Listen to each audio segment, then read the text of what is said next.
One of the questions we've been getting lately, every now and then, is when someone's doing a plank, it's typically someone that's just starting into their training, a little bit newer to training, is when they're doing their plank, they're feeling a little bit of, I don't want to say pain, but a little bit of like a twinge or something down in their lower back. And what's happening here is their abdominals aren't quite strong enough, so their back muscles are starting to take over, and that's why they're feeling that tension in the muscles in their lower back. So there's two things you can do to correct that. The first one would be to retighten your abdominals and brace them. The second could be that your hips are sagging down a little bit, to lift your hips up. If you do both of those and you're still feeling it a little bit in your back, we need to regress that exercise a little bit. So what we're going to do today is, keeping that in mind, show the basic plank to work on stabilizing through the abs, keeping everything nice and tight there. We're going to show 2 regressions for that and then 2 progressions. And when we do our core training, we like to focus on stabilizing the spine rather than doing crunches where we're flexing the spine. We're already all day sitting in a slouch position where the abdominals are a little bit shortened, the back's lengthened, the glutes are lengthened. So we don't want to continue to crunch in that position. It's just going to pull that, make that rounded position even more. There's also been some research shown that crunches can lead to and aggravate back issues, especially in the lower back area.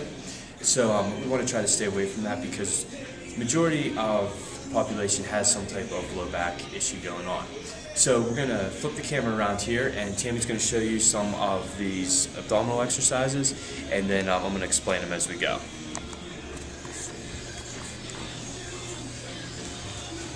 So the first one we have here is the plank, where she's on her elbows, and then she's holding her body above the ground. Everything's flat, her back's flat, bracing her abs like she's ready to take a punch into the stomach. Now if she's here and she's feeling this in her lower back, we cue to retighten the abs and then to lift the hips just a little bit. If she still feels that, what we're going to do is we're going to regress her to a bird dog, where she goes onto her hands and knees.